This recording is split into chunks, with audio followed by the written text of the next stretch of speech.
আসসালামু আলাইকুম ওয়া রাহমাতুল্লাহি ওয়া বারাকাতুহু। সুপ্রিয় কেদুরা, আমি আপনাদের বিনোদন বন্ধু মহিউদ্দিন হাসান খান।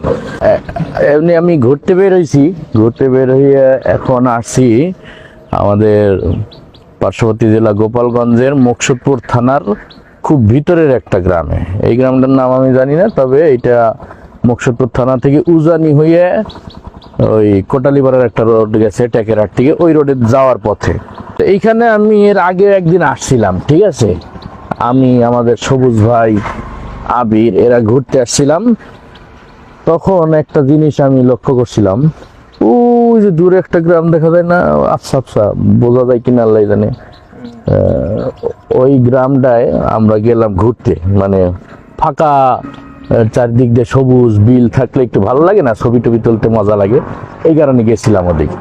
তো ওই গ্রামে যাওয়ার পর আমাদের মাগরিবের আজান হলো। মাগরিবের আজান আমরা ওদিকে নামাজ পড়লাম। ছোট্ট একটা ভাঙাচোরা টিনের মসজিদ, মানে মসজিদটার ভাবে সবাই বোঝা গেল এখানে নির্দিষ্ট কোনো ইমাম নাই, ওই যে আসবে সে নামাজ পড়ে নিবে নিজ দায়িত্বে, এরকম একটা মসজিদ। তো মাগরিবের পরে একটা এলান শুনলাম, এই একটা গ্রাম থেকে ওই গ্রামে রাস্তাঘাটও তেমন উন্নত না, ওই আইল টাইল দিয়ে যাওয়া লাগে। ওইখান থেকে এলান আসছে যে আপনারা সবাই তাড়াতাড়ি চলে আসুন, কিছুক্ষণের মধ্যেই আমাদের বাইবেল পাঠ শুরু হবে।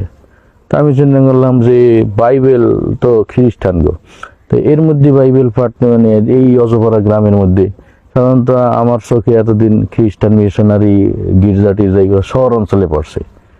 তখন ওই পাশ দিয়ে এক মুরব্বী যাচ্ছিল, ওনারে আমি জিজ্ঞেস করলাম যে চাচা এইটা বাইবেল পাঠ বলতে এটা কি ওই হিন্দুদের কীর্তন টির্তন এইসব নাকি?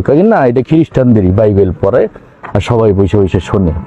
তা আমি বললাম এই গ্রামে খ্রিস্টান আইলো কেমনে? তখন উনি যে তথ্যটা দিল ওইটা শুনে আমি খুব অবাক হইলাম। তিনি বললেন যে এই গ্রামটা মুসলমানরাই ছিল, মুসলমান আর হিন্দু এরাই ছিল। এই খ্রিস্টান মিশনারি, বিশেষ করে ব্রাক এনজিও, এরা এসে এদেরকে ওই যে কিস্তি দেয় না, লোন টোন দিয়ে সহযোগিতা করে ঘর টর তুলে দিয়ে তাদের মগজ ধুলো করে খ্রিস্টান বানিয়ে ফেলছে। এখন এই গ্রামে নিয়মিত বাইবেল পাঠ হয় এবং অনেক প্রায় 50-60টা ঘরের মুসলমান তারা খ্রিস্টান হয়ে গেছে, এমনকি হিন্দুদের ঘরেরও প্রায় 20-25টা ফ্যামিলি তারা খ্রিস্টান হয়ে গেছে।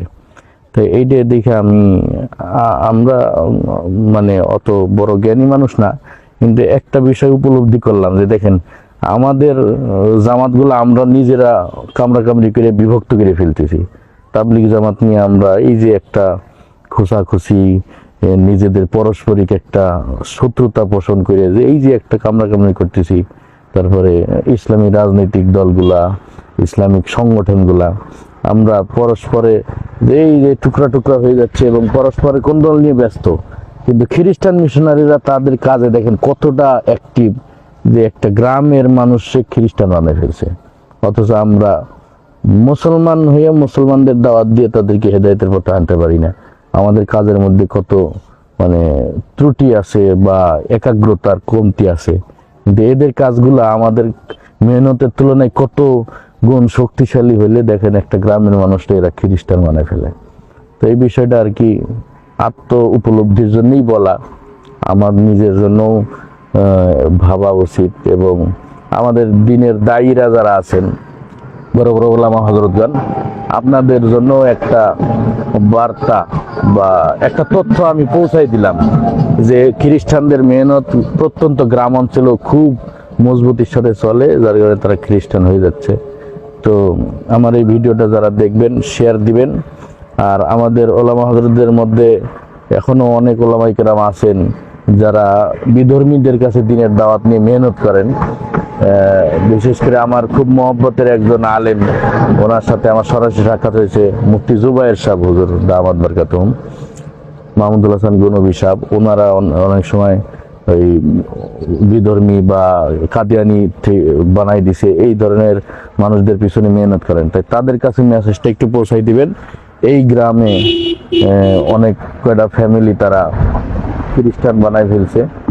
তারা যদি এই গ্রামে আইসে একটু মেহনত করে, ইনশাল্লাহ আমি রাহাবারি করব, তাদেরকে আমি নিয়ে আসবো এই গ্রামে। তাদের মানে আবার চেষ্টা করব আমাদের যে সমস্ত মুসলমান ভাইরা খ্রিস্টান হয়ে গেছে তাদেরকে আবার যেন নিজ ধর্মে ফিরায় আনা যায়, এই মেহনতটা করার জন্য আমি চেষ্টা করব, তাদের রাহবারি করব।